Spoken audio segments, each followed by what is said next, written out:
There are places in the American Southwest where the land itself seems to remember, where ancient stone holds secrets that predate recorded history, and where those who wander too far from marked trails sometimes return changed, if they return at all. The Painted Desert of northern Arizona is one such place. Stretching across 9,353 acres of petrified badlands, its layered cliffs glow red and purple under the relentless sun. The Navajo have walked these lands for centuries, and they carry warnings passed down through generations. They speak of the Yi-Naldlushi, the skinwalkers, but they also speak of something older, something that belongs to the rocks themselves. The park rangers don't talk about it much, not officially, but ask the right questions after a long shift, and you might hear about the missing hours, the footprints that lead nowhere, the voices that echo across empty canyons when no one else is there. In the summer of 1987, a geology student named Marcus Donnelly drove into the Painted Desert alone. He wanted to study the Chinle Formation, those ancient sedimentary layers that tell stories millions of years old. He had a week of supplies, a detailed map, and a permit to camp in the backcountry. 6 days later, his truck was found abandoned near the Blue Mesa trailhead. The door hung open. His camping gear sat untouched in the back. His wallet and identification lay on the driver's seat. Marcus himself was discovered 3 miles away, dehydrated and sunburned, curled against a boulder with no memory of how he got there. When pressed by authorities, he could only repeat the same phrase: "They were made of light and dust." The Painted Desert has been home to humans for over 13,000 years. Paleo-Indian hunters tracked mammoths and giant sloths across what was then a lush grassland. When the climate shifted and the land dried, the ancestral Puebloans arrived, building pit houses and carving petroglyphs into the sandstone. Between 1100s and 1400s AD, they constructed Puerco Pueblo, a 100-room village whose ruins still dot the landscape. Then, for reasons archaeologists still debate, they abandoned the area entirely. The Navajo and Hopi who came later inherited not just the land, but its stories. The Hopi called this region Tutuveni, the place where clans left their marks on stone before moving on. They painted spirals and handprints and strange humanoid figures with elongated limbs. Some of these petroglyphs are over 2,000 years old. Others appear far more recent, their edges still sharp. Anthropologists have catalogued hundreds of these markings, but certain images trouble them.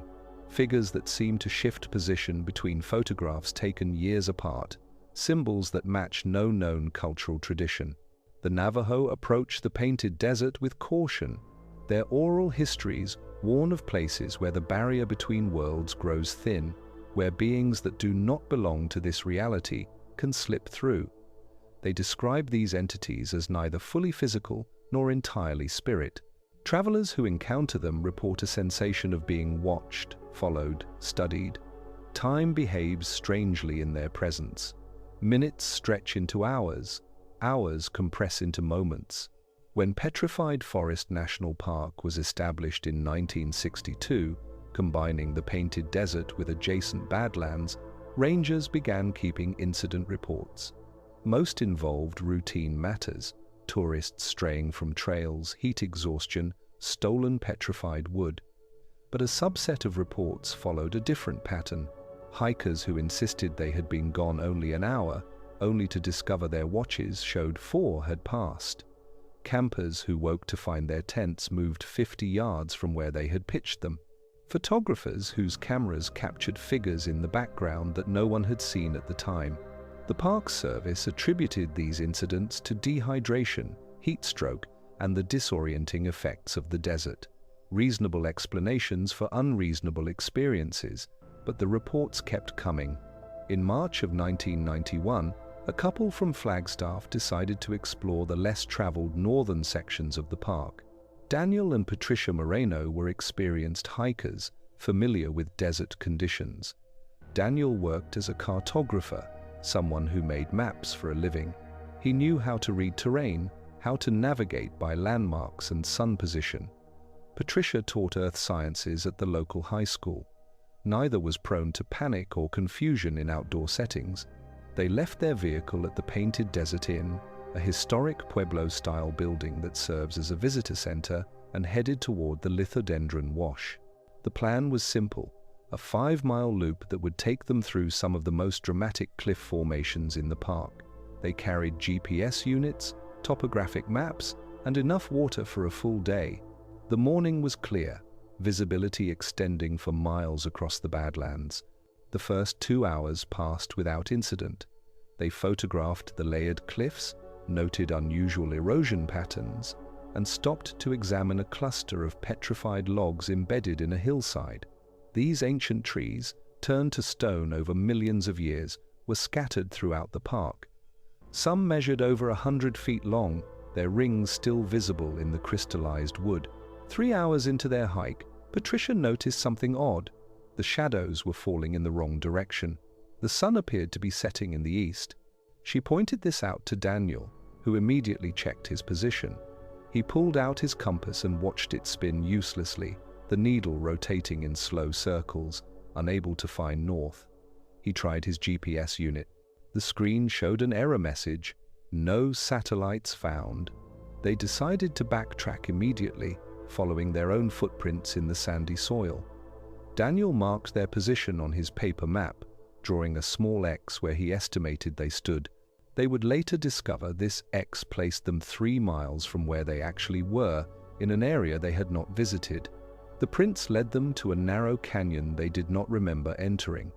The walls rose steeply on both sides, striated in bands of rust red, pale yellow, and deep purple. The Chinle Formation, laid down during the late Triassic period when this desert was a vast floodplain. The couple pressed forward, certain the canyon would open onto familiar ground. Instead, they found petroglyphs, dozens of them, carved into an alcove sheltered from the elements. Most depicted the expected images: bighorn sheep, handprints, geometric patterns. But one panel stood apart.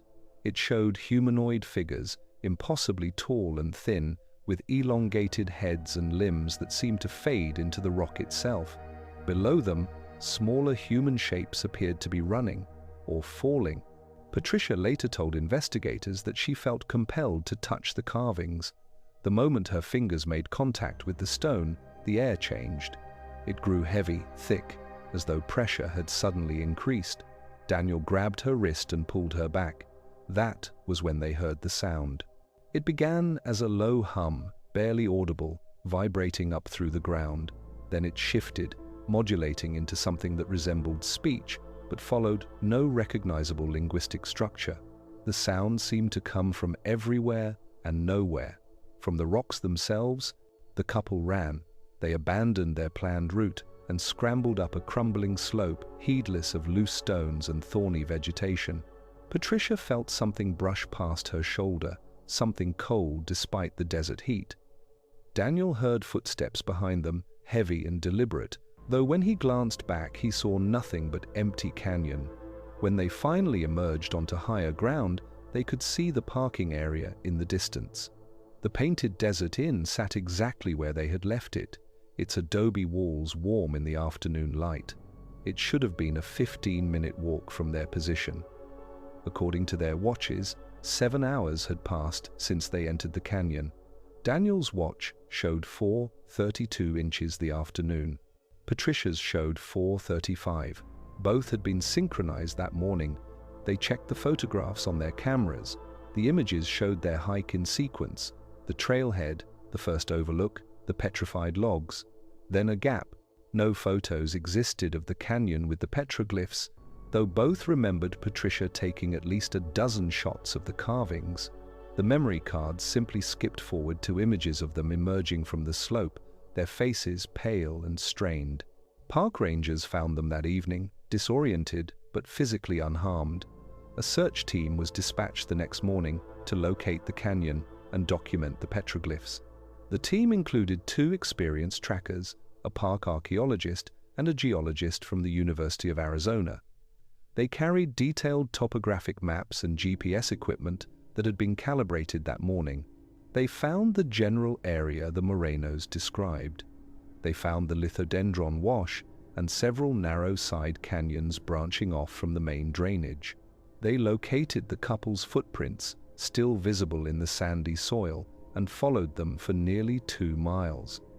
The tracks led to a section of exposed bedrock where they simply stopped.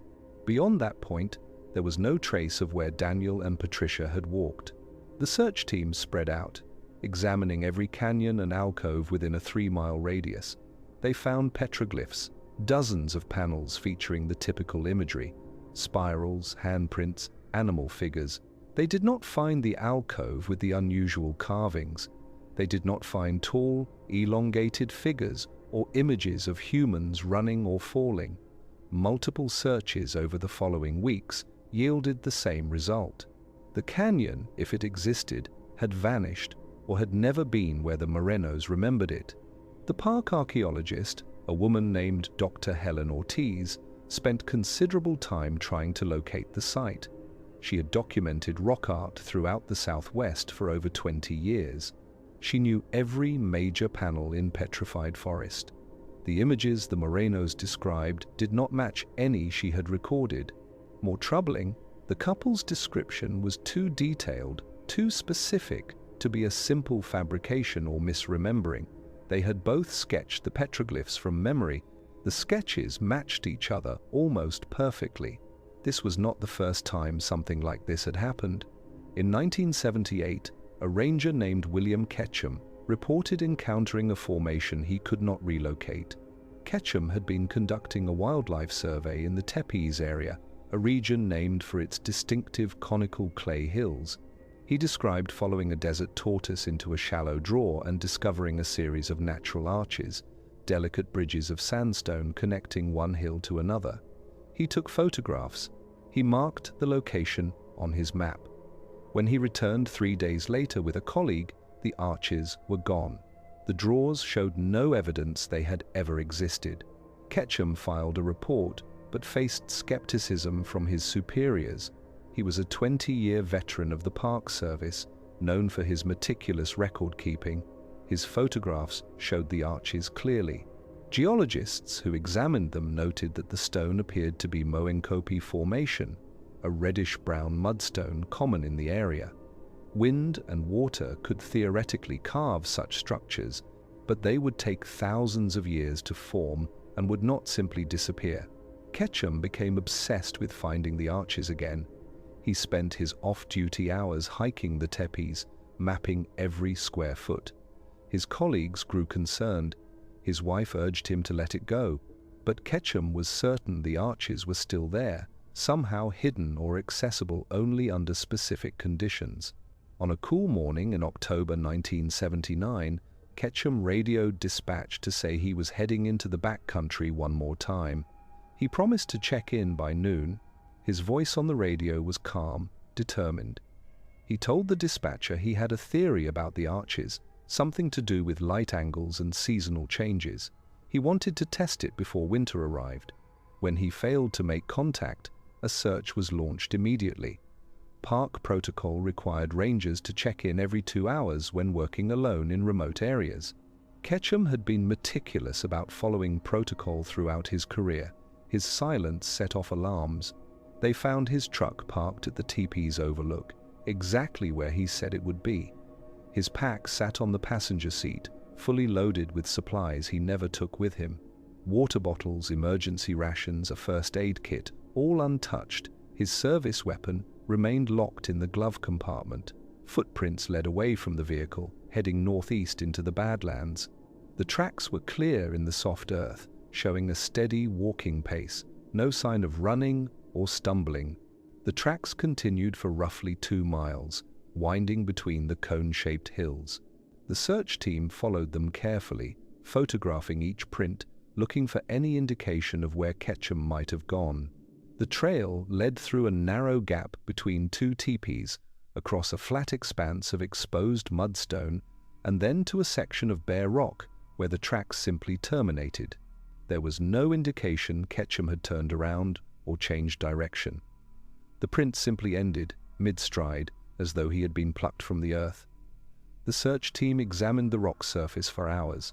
They found no scratches, no disturbance in the dust that collected in crevices, nothing to suggest he had climbed or jumped or been dragged. He had simply ceased to exist at that spot. Helicopters equipped with thermal imaging scoured the area for days. They flew grid patterns, covering every square mile within a 10-mile radius of where the footprints ended. The desert offers few places to hide. No dense vegetation, no deep caves, no structures. If Ketchum was out there, injured or lost, the thermal cameras should have detected him. They found nothing. Ground teams combed every canyon and wash. They brought in tracking dogs that followed Ketchum's scent to the same spot where his footprints ended and then lost the trail completely. The dogs circled the area, confused, unable to pick up any trace beyond that point. One of the dogs, a German shepherd named Max, who had successfully located dozens of missing persons, sat down on the rock and refused to go further. His handler had never seen him behave that way. The search continued for 2 weeks. Volunteers from surrounding communities joined park staff. They covered over 300 square miles of desert. They found old camping debris, animal bones, fragments of petrified wood. They did not find William Ketchum or any evidence of what happened to him. The official report listed his disappearance as a probable hiking accident, though it acknowledged the unusual circumstances. His family refused to accept that conclusion. They believed something in the painted desert had taken him, drawn him into the same hidden spaces he had been seeking. The incidents continued through the 1980s and into the 1990s, though most never made it into official records. A maintenance worker saw lights moving through the canyons at night, too low and erratic to be aircraft. A biologist studying lizard populations found her research equipment rearranged each morning, despite camping alone. A group of geology students claimed to have seen a dust devil that moved against the wind, spiraling upward in perfect silence before dissipating above a particular ridge. That ridge, known locally as the Vermilion Cliffs, earned a reputation among park staff. It was a place to avoid if possible, especially near dusk. Rangers who patrolled the area reported feeling watched, though they never saw anyone else. Some described a sensation of missing time, arriving at destinations faster than should have been possible, or taking far longer than expected to cover familiar ground. In June of 1998, a woman named Rachel Tsozi took a job as a seasonal ranger at Petrified Forest. She was Navajo, raised on the reservation that borders the park's eastern edge, and she had grown up hearing stories about places like this. Her grandmother had been specific in her warnings. There were sections of the painted desert where the old things still walked, places where boundaries dissolved. Rachel knew these stories were often dismissed as superstition by outsiders, but she also knew they contained practical wisdom earned over generations. Her first week on the job passed without incident. She worked the visitor center, answered questions about petrified logs and dinosaur fossils, and led interpretive walks along the paved trails. Then she was assigned to backcountry patrol, a routine check of the wilderness areas to ensure no one was camping illegally or disturbing archaeological sites. She hiked out before dawn, carrying water and a radio, following a route she had memorized during training. The morning was cool, the air still holding the chill of night. As the sun rose, the cliffs began to glow, those bands of color intensifying in the angled light. Red ochre, pale cream, dusty purple. The Chinle Formation doing what it had done for 200 million years, revealing the layers of an ancient world. Rachel reached the first checkpoint without issue and marked her location. The second checkpoint lay 3 miles further, accessible via a narrow canyon. She entered the canyon mouth and immediately felt the temperature drop. The walls blocked the sun, creating a corridor of shadow. Her footsteps echoed strangely, the sound bouncing back distorted. Halfway through the canyon, she noticed something on the ground. A line of small stones arranged in a careful row. Each stone was roughly the same size, placed with obvious intention. Rachel knew better than to disturb them. In Navajo tradition, such markers often indicated spiritual boundaries, places that should not be crossed without proper knowledge or protection. She photographed the stones and continued forward. The canyon widened into a small basin ringed by cliffs. Petroglyphs covered the rock face, hundreds of images layered over one another. She recognized many of the symbols: spirals representing migrations, handprints marking presence, animal shapes denoting clans and families. But one section of the cliff face stood out. The stone there was darker, almost black, as though stained by smoke or mineral deposits. The carvings on this section were different, cruder, more abstract. They showed figures that were almost human but distorted, elongated, with too many limbs or too few features. And at the center of the panel, someone had carved a spiral that seemed to pull the eye inward, deeper and deeper, until Rachel had to force herself to look away. She felt dizzy, disoriented. The air in the basin had become oppressive, heavy, with a pressure that made her ears ache. She turned to leave and found that the canyon behind her had changed. The walls were higher, the opening narrower. The light had shifted, though she could not say how much time had passed. Rachel's training took over. She checked her watch, 9:47 inches the morning. She checked her compass. It pointed toward the cliff face, not north. The needle held steady, aiming directly at the dark stone with the disturbing carvings. She rotated in place. The needle followed her, always pointing at the cliff.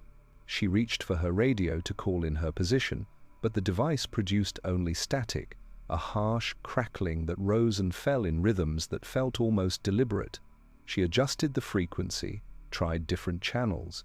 Every channel produced the same static, and beneath it, if she listened carefully, what might have been voices. Not words exactly, but sounds that suggested communication, patterns that implied meaning, even if she could not pass them. Her grandmother had taught her songs for moments like this. Protection songs, passed down through generations. Rachel began to sing quietly, her voice steady despite the fear tightening her throat. The words were in Diné Bizard, the Navajo language, asking for safe passage, acknowledging the spirits of the place, requesting permission to pass through without disturbance. Movement caught her eye. At the far edge of the basin, near the base of the cliffs, something was standing. Rachel squinted against the glare, trying to focus. The figure was tall, far taller than any human should be, easily 8 or 9 feet if it was truly standing on the ground and not hovering slightly above it. It appeared to be composed of something other than flesh. Light and dust, she thought, remembering the words Marcus Donnelly had spoken 11 years earlier. The figure seemed to ripple, its edges indistinct, as though it existed slightly out of phase with the surrounding reality. It did not move toward her, it simply stood there, and though Rachel could not make out any features, no face or eyes or mouth, she felt its attention focused entirely on her. She had the distinct impression of being studied, examined, the way a scientist might observe an insect under glass, not hostile exactly, but utterly indifferent to her as a living being. She was something to be catalogued, measured, understood. Rachel fought the urge to run. She remained still, continuing her song, letting the old words flow. Her grandmother had been specific about this. Running showed fear. Fear invited pursuit. The things in the thin places responded to fear the way predators responded to fleeing prey. She did not run. Her grandmother's teachings had been clear on this point. Running from such beings only attracted their attention. Instead, she spoke aloud in Navajo, a blessing her grandmother had taught her, words meant to protect travelers in uncertain places. The figure remained motionless for a long moment. Then it began to fade, growing more translucent until it vanished entirely, like morning mist burned away by the rising sun. The pressure in the air eased immediately. Rachel drew a deep breath, feeling the tightness in her chest release. Her compass spun once, twice, then settled on north. Her radio crackled to life with the voice of dispatch, asking for her position check. The static gone as though it had never existed. She responded, her voice steady despite the adrenaline flooding her system. Everything was fine. She was continuing her patrol. Her position was the second checkpoint, exactly where she was supposed to be. She looked at her watch. 2:15 inches the afternoon. She looked at the basin around her. The shadows had shifted dramatically. The sun hung low in the western sky, no longer directly overhead as it had been when she entered. 4.5 hours had passed. She had been in the basin for what felt like minutes, perhaps 10 or 15 at most. Rachel completed her patrol and returned to the ranger station. She filed her report, noting the petroglyphs and the stone markers, but omitting the figure she had seen. She knew how such accounts would be received. She had witnessed the skepticism other rangers faced when they mentioned unusual experiences. The raised eyebrows, the unspoken questions about stress or fatigue or reliability. When her supervisor asked if anything unusual had occurred, she simply said the canyon had been disorienting, that she had briefly lost track of time. The supervisor nodded, made a note in the log, and moved on to the next item. Standard procedure, nothing to investigate. Rangers lost track of time occasionally in the backcountry. It happened, but Rachel knew what she had seen. And more importantly, she knew what her grandmother would have said. The thin places were real. The beings that moved through them were real. And the painted desert, with its layers of ancient stone and its millennia of human presence, was full of such places. Her people had known this for generations. They had learned to recognize the signs, the stone markers, the petroglyphs that warned, the feelings that told you to turn back. Over the following months, Rachel learned that she was far from the only staff member to have strange experiences. During a cookout at one ranger's home, after a few beers, the stories began to emerge. A fellow ranger confided that he avoided certain areas after dark, particularly a section of the Blue Mesa Trail where his flashlight consistently failed even with fresh batteries. Another admitted to seeing shapes moving through the canyons, always at the edge of vision, never quite solid. A maintenance worker described finding equipment moved overnight, heavy tools relocated to places they should not be, arranged in patterns that suggested deliberate placement rather than random disturbance. The stories were shared quietly, informally, never making it into official channels. The Park Service maintained its stance. The Painted Desert was a challenging environment. Heat, isolation, and the vast scale of the landscape could play tricks on perception. Dehydration affected cognitive function. The human mind sought patterns even where none existed. These were reasonable explanations, rational, scientific. But the incidents continued. In 2003, a photographer set up his equipment at Blue Mesa to capture the sunset.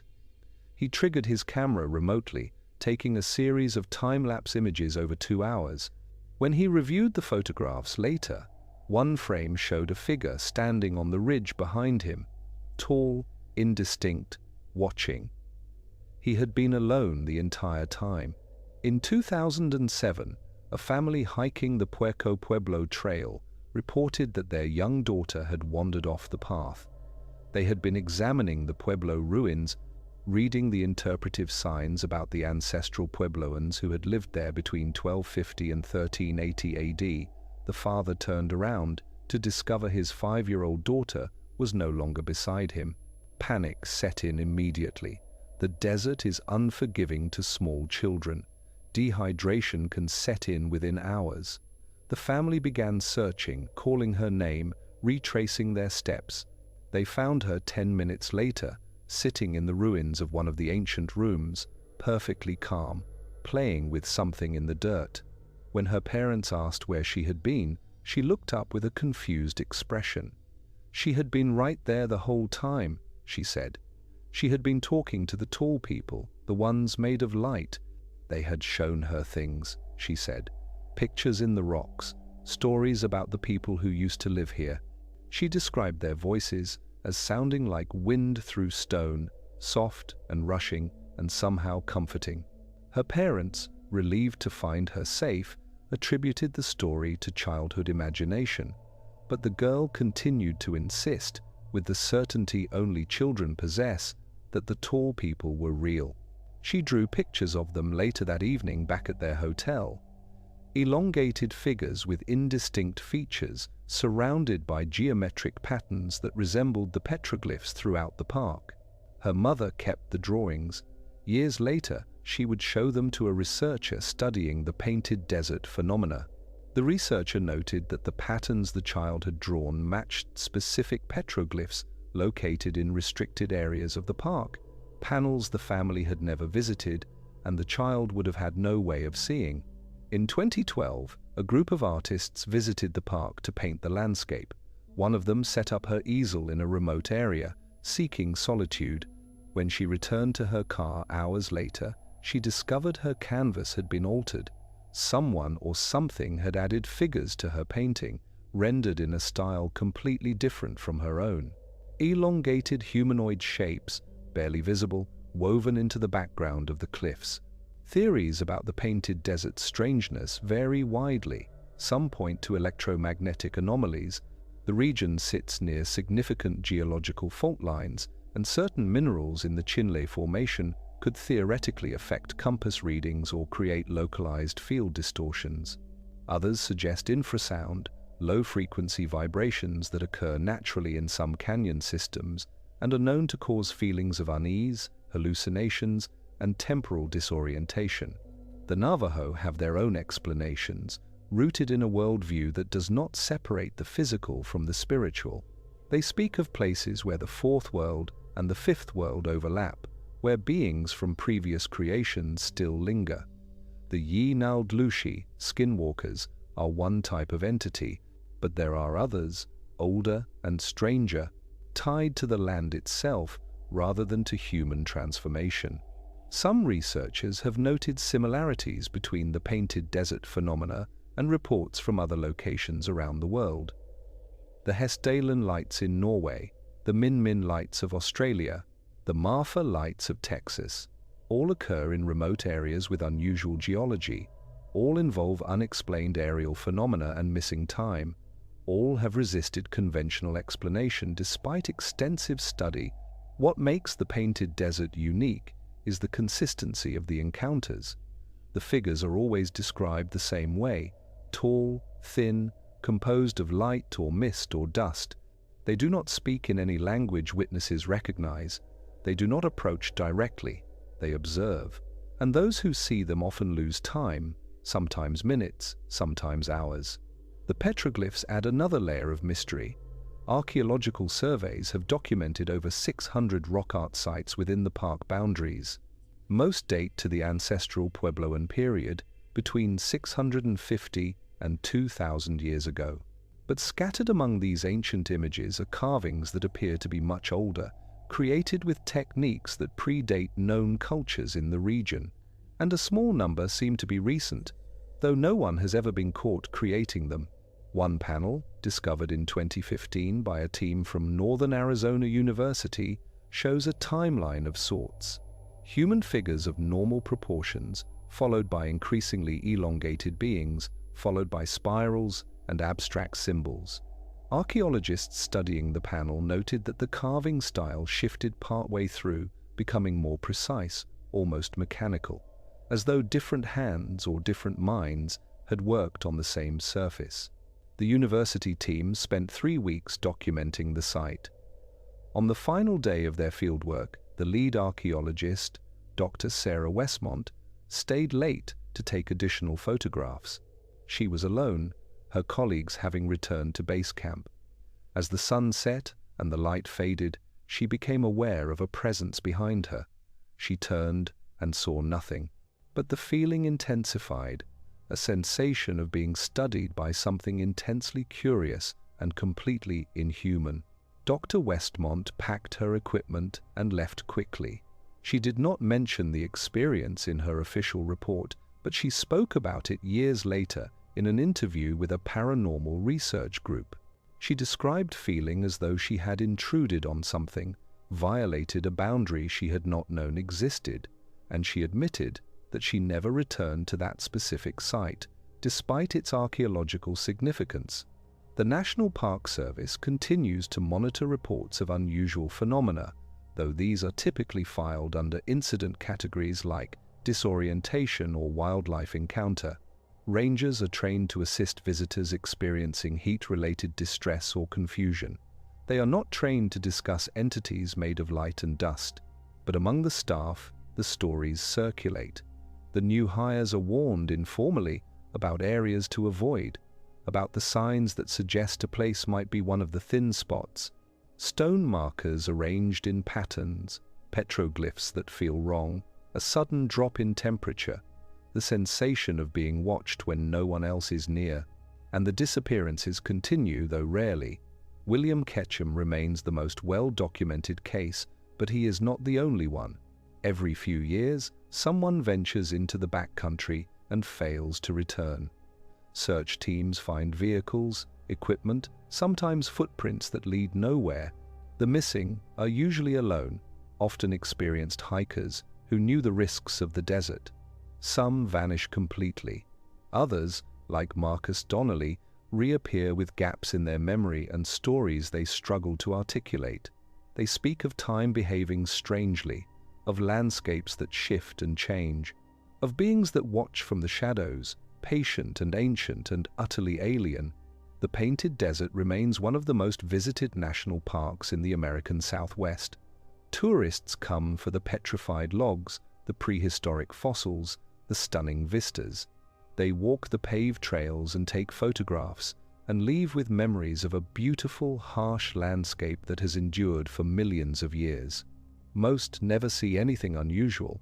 Most experience the park exactly as the brochures describe it, a window into deep time, a place where the bones of ancient forests have turned to stone, and the cliffs glow in shades that seem too vivid to be real. But for some, the Painted Desert reveals something else, something that does not fit into the neat categories of geology and archaeology.